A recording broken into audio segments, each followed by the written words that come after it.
Ika-38 kabanata, sa pagpapatuloy, nagulat si Northern Sea Battle King, na si Hyok Banse, at sinabi sa kanyang isip na bakit daw siya ay may malay pa din na ikinalaki ng mata nito. At sinigaw ng ating bida na maluwa-luwa na sinabi kay Hyok Banse na paano daw niya nagawang patamaan siya ng biglaan ng ganun. Napanganga at hindi makapaniwala nang makita niya ang ating bida. At supladong mabilis na ibinaling ang tingin nito at huminga ng malalim na sinabi na sino daw pa kaya ang magpapakalat nito sa iba. At pumayag na ito na subukan ang ating bida, na papatamaan daw niya ng 1, 2, o 3. Tumingin ng seryoso sa ating bida si Hyok Banse na sinabi sa kanyang isip na hindi daw siya marunong ng martial arts at halos wala siyang lakas.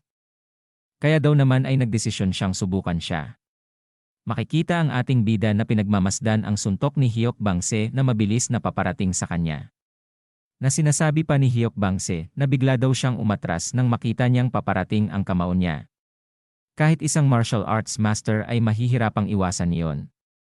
Makikita ang ating bida hawak ang katawan na mangyak-ngiyak na sinasabi pa ni Hyok Banse sa kanyang isip na sa kalaunan daw ay mag-ipon siya ng enerhiya sa kanyang core at mamatuto ng martial arts. Hindi daw niya lubos maisip kung gaano siya kagaling sa hinaharap. Napangiti si Hyok Banse na makikita ang kalangitan na sinabi sa kanyang isip na ang tagal daw niyang naghahanap ng disipulo. Sino daw ang mag-aakalang makakakita siya dito? Nakatayo sa harapan si Hyok Banse na pinagtatakahan ng ating bida na sinabi nito na ang unang bagay daw sa pakikipaglaban ay ang obserbahan ang mga balikat ng kalaban niya. At kung may balak daw silang umatake, ang mga kalamnan sa kanilang balikat ang unang gagalaw. Nakaupong nakatingala ang ating bida at nagtatakang sinabi nito na kung tinuturuan daw ba niya siya ng martial arts. Napatakla si Hyok Banse at nagpanggap na naiinis na sinabi na ibinabahagi lang daw niya ang galaw sa kanya kapalit ang alak na ibinigay daw niya sa kanya. Habang nakatayo sa harapan ng ating bida, ay sinabi pa sa kanya nito na ang pangalan daw na 10 Move Strike ay ang tawag ng mga tao sa Jianghu. Ang orihinal na pangalan daw nito ay 100 Earth-Shattering Lightning Strikes. Tumugon ang ating bida na napakahaba daw naman ng pangalan nito. Pinaliwanag sa kanya ni Hyok Banse na sinabi nito na ang 10 Move Strike daw ay nilikha 270 taon na ang nakalipas ng isang bulag na tao. Ipinasa daw ito sa loob ng 9 na henerasyon at sa huli ay minana daw niya ito kasama ang 2 pang bulag na tao. Gumuhit sa lupa ng pakro si Hyok Banse na sinabi pa nito na dahil daw hindi makakita ang tagapagsimula. Hindi niya pwedeng hayaang magtagal ang mga laban. Kung kaya, kailangan daw niya ng isang pambihirang teknik na maaaring pabagsakin ang kalaban sa isang bigwas lamang, kahit na mga hulugan ito ng pagkuha ng ilang panganib. Pagkatapos iguhit ay tumingin ito sa ating bida na sinabi pa niya na ganito daw nabuo ang 10 moves. Makikita ang pagkakasunod-sunod ng teknik na 10 moves. Na sinabi pa sa kanya nito na ang 10 move strike daw ay nahati sa unang 8 galaw at ang huling 2 galaw. Gayunpaman, anuman ang mangyari, dapat daw ay laging layunin na tapusin ang laban gamit ang unang 8 galaw. Dagdag pa niya na ang natitirang huling 2 galaw daw ay inilalaan para sa mga sitwasyon kung saan umaatras ang kalaban tulad ng ginawa daw niya. At pagkatapos ay itinaas ang isang daliri ni Hyok Banse, habang seryosong inuunawa ng ating bida ang mga sinasabi nito. Na ngayon daw ay ituturo niya sa kanya ang 355 move retreat routes na kailangan bago daw siya mag-ensayo sa 10 move strike. Sinabi sa kanya na ito daw ang galaw ng paa na kilala rin bilang ang Phantom Dance. Nakangiting sinabi ng ating bida sa kanyang isip na mas magiging maganda na daw sana kung itinuro na niya sa kanya ang 10 move strike. Pero matututunan na rin daw niya ang paggalaw ng paa. Tumayo na ang ating bida na sinabi pa sa kanya ni Hyok Banse na ang dahilan daw kung bakit naging isa sa pinakamahusay na teknik sa murim ang 10 move strike ay dahil sa kakaibang kahulugan ng Phantom Dance. Ang galaw ng paa ang simula at wakas ng lahat ng sining ng pakikidigma. At ito daw ang unang bagay na kanyang natutunan at isa rin sa mga huling bagay na kailangan niyang matutunan. Kinuha ang isang lubid sa looban ng kanyang damit na sinabi niya na hawakan daw niya ang dulo ng lubid na ito. Hawak na niya ang lubid na sinabi pa niya na bakit daw niya biglang kinuha ito. Sinabi pa niya na pwede daw siyang tumakbo saan mang gusto niya habang hawak daw niya itong lubid. Ngumiti sa kanya si Hyuk Bangse na sinabi pa niya na ngunit magiging kasunod daw niya siya na parang anino at mamasahihin ang kanyang mga kalamnan. At sinabi ng ating bida na nag-iba ang itsura na ano daw ang ibig sabihin niya sa mamasahihin ang kanyang mga kalamnan. Tumawa ng kakaiba si Hyuk Bangse na ang iniisip daw ba niya ay magpapamasahe siya o kung ano. At biglang sinuntok siya ni Hyuk Bangse na nakangiti na sinasabi na andito na daw. At tumama sa balikat ng ating bida na napangiwi ito habang hawak ang lubid. At sinabi pa ng ating bida habang iniiwasan ang ibang parating na suntok na ang bilis daw niya talaga. Kahit na daw gumagana ang kakayahan niya. Habang nakangiti na sumusuntok si Hyuk Bangse na sinabi ng ating bida sa kanyang isip na hindi daw siya makapaniwala na ito lang ang nakikita niya. Mabilis na dumistansya ang ating bida na kanyang pinagtatakahan na mabilis na nakasunod sa kanya ito. At mabilis na pinatamaan siya sa iba't ibang parti ng kanyang katawan. Pagkatapos ay makikita sila na nakaupo ang ating bida habang pinagmamasdan siya ni Hyuk Bangse na sinabi pa niya na papaano daw niya siya mabugbog ng ilang beses sa isang iglap lang. Natumugon si Hyuk Bangse na ito daw ba ang sasabihin niya sa kalaban niya habang naglalaban sila. Sinabi pa nito na sila daw ay magpatuloy na. Makikita ang ating bida na tinamaan na naman sa iba't ibang parti ng kanyang katawan na halos tumirik ang mata. At tinamaan pa sa likod na ikinasigaw niya ng sakit at sa ulo na ikinanganga ng ating bida. At pagkatapos ay binitawan ang tali na sinabi ng ating bida na sa tingin daw niya ay hindi ito ang paraan para gawin ito. Sinabi pa ng ating bida habang makikita ang malaking bukol sa kanyang ulo kaharap si Hyuk Bangse na nahihirapan na nga daw siyang umiwas kahit wala itong maikling lubid. Paano pa daw kaya niya magagawang hawakan ito? At makaiwas sa mga atake ng isang katulad niyang may alam sa martial arts. At kinuha ang isang kutsilyo na sinabi ni Hyuk Bangse na kung gayon sige. Subukan daw naman niyang umatake gamit ang kutsilyo ngayon. Pinagmamasdan ng ating bida ang kutsilyo na sinabi pa sa kanya ni Hyuk Bangse na hindi daw siya magka-counterattack. At gawin daw niya kung anong gusto niya. Gamitin daw niya ang kutsilyo para tumusok o tumaga sa kanya. Basta siya na daw ang bahala. Naiinis ang ating bida na makikita ang pawis sa kanyang pisngi na sinabi pa sa kanya nito na kahit isang buhok lang daw sa kanya ang matanggal niya o kahit gasgas lang sa damit daw niya. Na hindi na ituloy ang pagsasalita ni Hyuk Bangse dahil sa sinabi ng ating bida na turuan din daw siya niya ng palm technique. Natumugon ito na ano? At sinabi ng ating bida na itinaas ang dalawang daliri na tulad daw ng kung paano hindi magkaiba ang kamao at palad. Ay narinig daw niya na ang mga pamamaraan ng kamao at mga diskarte sa palad ay medyo magkatulad din at sinabi pa niya. Na makikita si Hyuk Bangse na nagulat na kung mapuputol daw man niya kahit isang buhok niya. O magkaroon ng gasgas ang damit niya, ay pakituro daw sa kanya ang mga teknika ng palad. At tumugon ito na kung sa tingin daw ba niya na ang mundo ay isang madaling lugar. Nakasuntok ang kamao sa palad ng ating bida, at ito ay yumuko. Na sinabi sa kanya ni Hyuk Bangse na paano daw kung siya ay mabigo. Tumugon ang ating bida na araw-araw daw niyang dadalhan ng isang bote ng Jiannanchon. At pumayag na nakangiti si Hyuk Bangse habang hawak ang lubid na simulan na daw nila. Seryosong nakatingin ang ating bida na hawak ang lubid at sa isang kamay ay ang kutsilyo na sinasabi sa kanyang isip na. Kahit daw gaano pa siya kalakas, hindi daw niya kayang tumakbo ng buong araw habang nakahawak sa isang lubid na wala pang 1 metro ang haba. Dagdag pa ng ating bida na sa kabila daw ng lahat, may sandata daw siya at ang kanyang kakayahan. Dapat daw ay kaya niya man lang magasgasan ang kanyang damit habang siya'y umiiwas. Sinabi ng ating bida kay Hyuk Bangse na kung handa na daw ba ito. Tumugon ito na siya daw talaga ay napakadaldal. Sumigaw ang ating bida na sinabi na sisimulan na daw niya. At mabilis na tinusok ng kutsilyong hawak niya na mabilis lang nitong iniwasan. At gumawa ang ating bida ng isang slash na naiwasan rin lang ni Hyuk Bangse na nakangiti. Habang patuloy sa pag-atake ang ating bida, ay sinasabi nito sa kanyang isip na ang weird. Sa pagkaka-imagine daw niya, dapat ay duguan na daw siya ng husto. Nakangiti lang si Hyuk Bangse sa ating bida habang iniiwasan ang mga atake nito. Na sinabi pa niya na sige. Baka sobra na daw iyon, pero dapat kahit papaano daw ay mukhang naguguluhan na siya. Sinabi ng ating bida na nakakainis. Pwede daw ba siyang sumigaw para makatulong sa kanyang pag-concentrate? Tumugon sa kanya si Hyuk Bangsi na pwede daw naman. At makikita ang ating bida ay malakas na sumigaw na mamatay ka. Nangumiti lang sa kanya si Hyuk Bangsi. At lumipas ang oras na makikita ang ating bida na pagod na malalim ang paghinga na sinsabi na siya daw ay natalo. Habang sinabi sa kanya ni Hyuk Bangse na kung naunawaan na daw ba niya na kung gaano nakakatakot ang galaw ng mga paa. Napatingin ang ating bida sa kanya nang marinig niya ang sinasabi nito. Habang nag-aalis ng dumi ng tainga na gayon paman, kung isasaalang-alang daw kung gaano katensyonado ang lahat ng kanyang kalamnan, mukhang nakatanggap daw siya ng ilang uri ng pangunahing pagsasanay. Napalingon sa kanya si Hyuk Bangsi nang sabihin ng ating bida na araw-araw daw siyang umaakyat sa bangin ng walang pahinga gaya ng iniutos sa kanya ng kanyang tiyuhin. At patanong itong tumugon na ang iyong tiyuhin.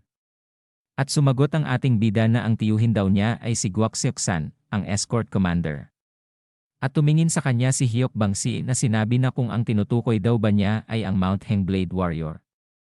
Sumagot muli ang ating bida na kung kilala daw ba niya siya. Napangiti si Hyuk Bangsi na sinabi na sikat daw ang pangalan niya sa Hangzhou. Paano daw niya siya hindi makikilala? At dagdag pa nito na mahusay daw ang mga turo niya. Kung kaya ituloy lang daw niya ang kanyang pangunahing pagsasanay. Sinabi pa sa ating bida habang papatayo na. Pero hindi daw siya masyadong bata. Bakit pa daw siya nag-aaral ng martial arts? Nakatayo na ang ating bida na sinabi nito kay Hyuk Bangsi na dahil daw siya ay may isang layunin na ngayon.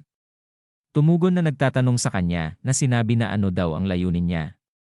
Nakangiting sumagot ang ating bida na noong nakaraan daw, parang pangitain o ilusyon lang ito, pero isang araw daw, nang siya ay magising. Siya daw ay nagsimulang mag-isip na marami na daw siyang nasayang sa kanyang buhay, at siya daw ay nanatiling nangangarap lamang. Nakatingin lang sa kanya si Hyuk Bangsi na walang masabi. Dagdag pa ng ating bida na hindi daw niya alam kung siya ay magiging matagumpay.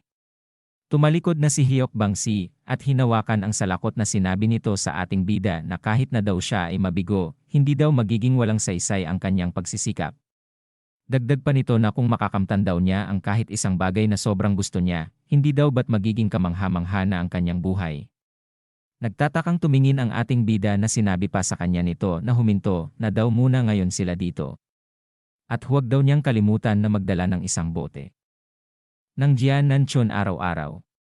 Nakatalikod pa nitong sinabi na kapag hindi daw niya siya magawang bisitahin dahil may ginagawa siya. Bigyan na lang daw siya ng pera ng maaga para siya na ang bumili. At may kinukuha ang ating bida na tumugon ito na sige. Kung ganoon, hayaan daw niyang bigyan siya ng pera ngayon. At biglang itinaas ang isang supot ng pera na tinitingnan ng ating bida. At nakangiting sinabi sa kanya habang papaalis na kinuha na daw niya ito sa kanya dahil alam daw naman niya na ibibigay niya ito sa kanya. Na napasigaw ang ating bida na ano. At dito na po nagtatapos ang ika-33 kabanata.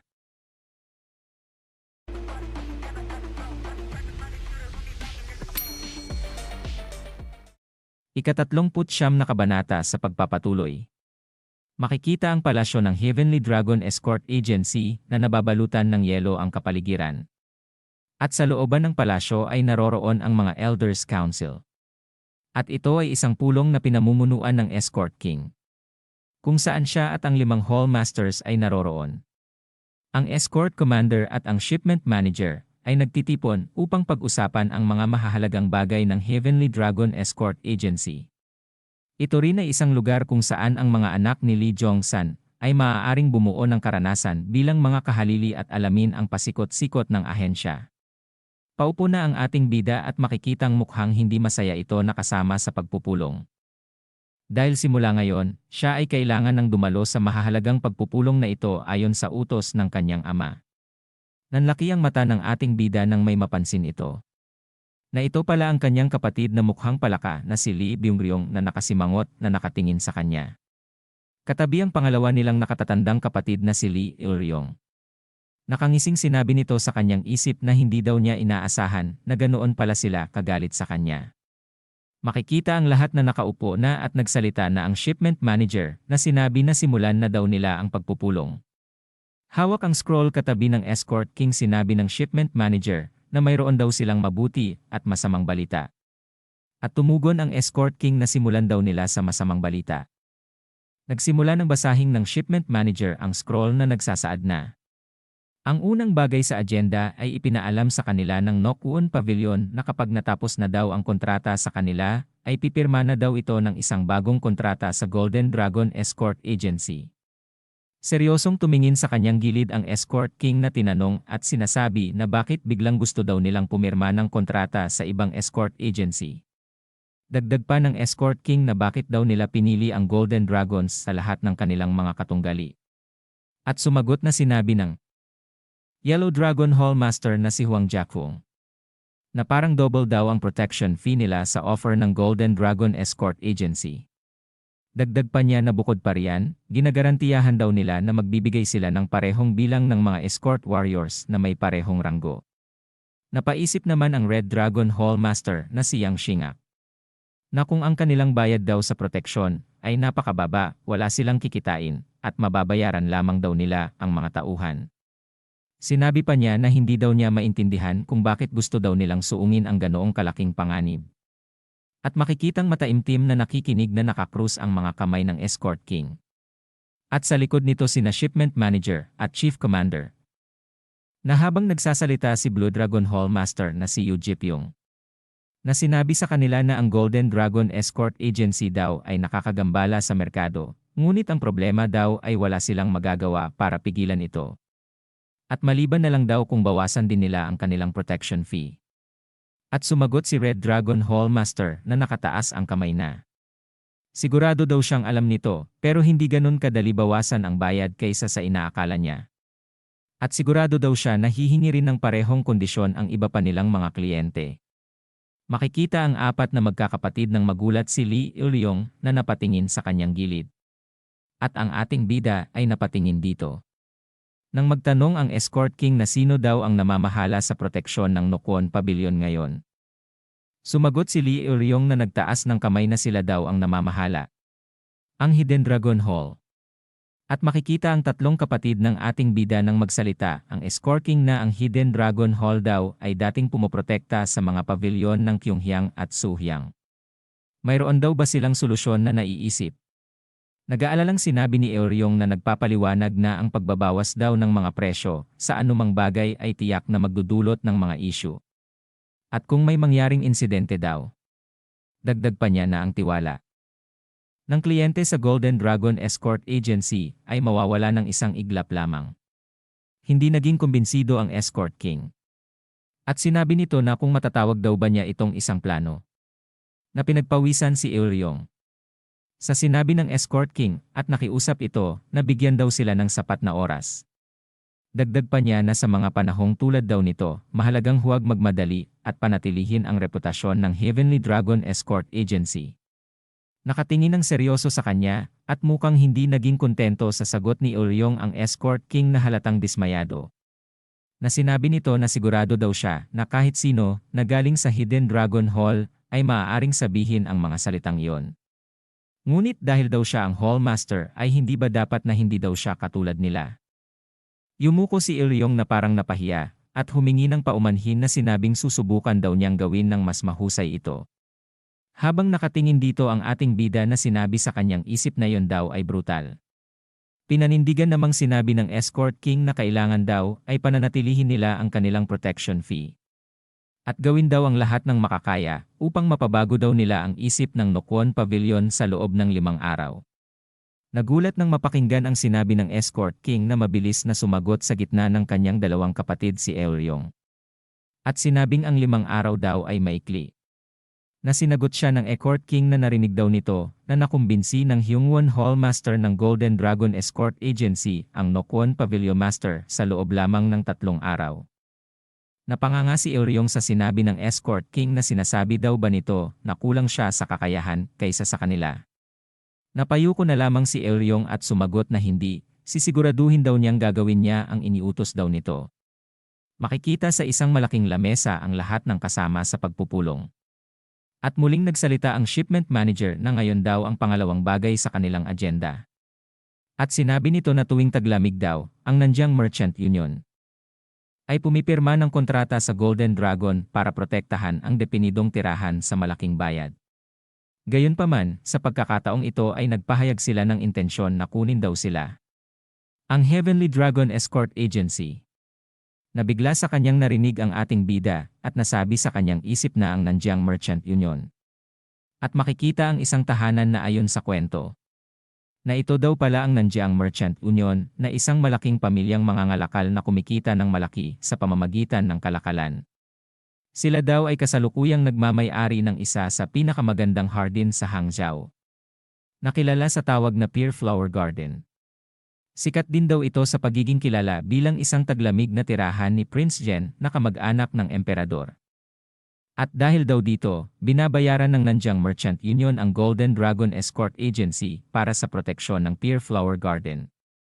At makikita ang ating bida na nakapangalumbaba. At napaisip na ito daw ang eksaktong kabaligtaran ng unang sitwasyon. Nabulabog ang ating bida na napatingin sa nagsasalitang si Eoryong na sinabi na ito daw ay isang bitag. Habang nagpapaliwanag ang ikalawang nakatatandang kapatid ng ating bida. Na sinabi na kahit na daw ang Golden Dragon Escort Agency ay sikat sa pagbabawas ng kanilang mga presyo. Hindi pa daw nila ibinaba ang protection fee para sa Pear Flower Garden. Sa kabaligtaran, palagi daw silang naniningil ng hindi makatotohanan na halaga ng pera na 300 gintong niyang sa loob ng 3 buwan. Makikita sina Yellow at Red Dragon Hall Master na napatingin at parehas na napaisip na 300 gintong niyang. Habang patuloy sa pagsasalita si Eoryong na ang mga ahas na merchant na iyon, ay malamang daw na gusto silang kunin para lang mapababa ng mga Golden Dragon ang kanilang protection fee. Seryoso ang mukha ng Escort King nang sinabi nito na hindi nila maaaring ibatay ang kanilang mga plano sa espekulasyon lamang. Patuloy pa din sa pagpapaliwanag si Eoryong na ang may-ari daw ng Golden Dragon Escort Agency ay kamag-anak daw ng asawa ni Prince Ren. Habang ang bayad daw sa proteksyon ay maaaring ibaba. At ito daw ay hindi madaling makansela ang kontrata dahil sa kanilang relasyon. Nanlaki ang mata ng ating bida nang marinig niya ang sinabi ng kanyang kapatid na si Li Eoryong na nakangiti habang tinitingnan ni Li Gabriong at ang mukhang palaka na si Li Byungryong. At napasabi ang ating bida sa kanyang isip na tama daw iyon at hindi daw niya alam kung paano nito nalaman iyon. Ngunit kung totoo daw ang mga salita ni Eoryong, malamang na ito daw ay isang bitag. Napapikit ang Escort King na sinabi nito na kaya daw naglakas loob silang gamitin ang Heavenly Dragon Escort Agency bilang pagkilos para mapababa ang kanilang mga gastusin. Pagkatapos ay tinanong ang ikapitong Pavilion Master na mukhang pala kanyang kapatid ng Escort King na kung ano daw sa tingin niya ang masasabi niya tungkol dito. Na nagulat ang mukhang pala kanyang kapatid na si Li Byungryong na tumugon na ano daw. Na nakangiting nakatingin sa kanyang gilid si Eoryong. Nakaangat ang kamay na tumugon ito na kung siya daw ang pinuno ng Nanjiang Merchant Union, magpapakalat daw siya ng chismis na plano ng Heavenly Dragon Escort Agency na pumirma sa kontrata. At kailangan daw nilang tumanggi bago mangyari iyon. Dagdag pa niya nakita na daw nila silang gumamit ng mga pamamaraang tulad nito para mapababa ang kanilang mga singil. Kung hahayaan daw nila silang gawin ang gusto nila, gagawin daw silang katatawanan. Habang makikita ang ating bida na seryosong nakikinig ay sinabi nito sa kanyang isip na parang tama daw iyon. Ang panig daw ng ina ni Byungryong ay bihasa sa impormasyon ng mundo ng negosyo at marami daw itong nalalaman tungkol sa pamamaraan ng merchant. Nanlaki ang mata ng ating bida nang biglang marinig niya na ika-17 Pavilion Master ano daw naman ang masasabi niya dito. Tanong naman sa kanya ng Escort King. Habang nasa likuran nito sina Shipment Manager at Chief Commander. Habang inaantay ang isasagot nito. Napatingin ang ating bida at napaisip na yon daw ay nakakatakot. At sinabing ako. Nakangising nakatingin sa ating bida ang kanyang mukhang palakang kapatid na si Byungryong nang sumagot ito sa tanong ng Escort King na sumasang-ayon daw siya sa kanyang pangatlong kapatid. Nakababa ang mga mata na nakakuyom ang mga kamay ng Escort King. Habang sinasabi nito na wala na daw silang malinaw na plano para sa masamang balita, ang mabuting balita ay puno daw ng kasinungalingan. Napatingin ang Escort King nang marinig niya ang salitang gayunpaman. Na sinabi ng ating bida na nakabukas ang palad na kung siya daw ay may karapatang magdesisyon. Pupunta daw siya para makipagkita sa Nanjiang Merchant Union. At mag-aalok na protektahan ang Pier Flower Garden sa kalahati ng presyo na nakukuha ng mga Golden Dragon. Napatingin ang mga Dragon Hall Masters at sabay na nasabi sa kanilang isip na protektahan ang Pier Flower Garden. Habang napatikom ng palad sa ibabaw ng lamesa ang Yellow Dragon Hall Master na si Huang Jiakong. Pati sina Li Byongyong at Li Euryong na napasabing parehas na para sa kalahati ng presyo. Seryosong sumagot na nakakuyom ang mga kamay sa ibabaw ng lamesa ang Escort King na bakit daw. Itinaas ng ating bida ang daliri ng kanyang kamay na sinasabi na una daw sa lahat dahil napakataas ng orihinal na bayad ng 300 nyangs. Kahit hatiin daw nila ito sa kalahati. Walang mawawala sa Heavenly Dragon Escort Agency. At nakapikit nitong sinabi na nakataas ang dalawang daliri na pangalawa, isaalang-alang ang pagiging kaakit-akit ng kanilang alok. Ang Nanjiang Union daw at ang Golden Dragons ay kailangang magkasundo sa presyong mababa sa 150 nyangs. Kung hahatiin daw nila ang kanilang bayad muli ay kailangan nilang mag-counter offer ng 75 nyangs. Habang nagpapanggap daw sila bilang papet ng mga mangangalakal, mapipigilan daw nila ang Golden Dragon Escort na makakuha ng maraming pera. Nanatigilan. Na pinagpawisan si Euryong sa narinig niya sa ating bida. At biglang nagbago ang anyo nito at sinigawan ang ating bida na payag daw itong kumilos bilang kanilang papet para lang masira ang Golden Dragon. Ang Heavenly Dragon Escort Agency daw ay hindi nito magagamit ng ganun.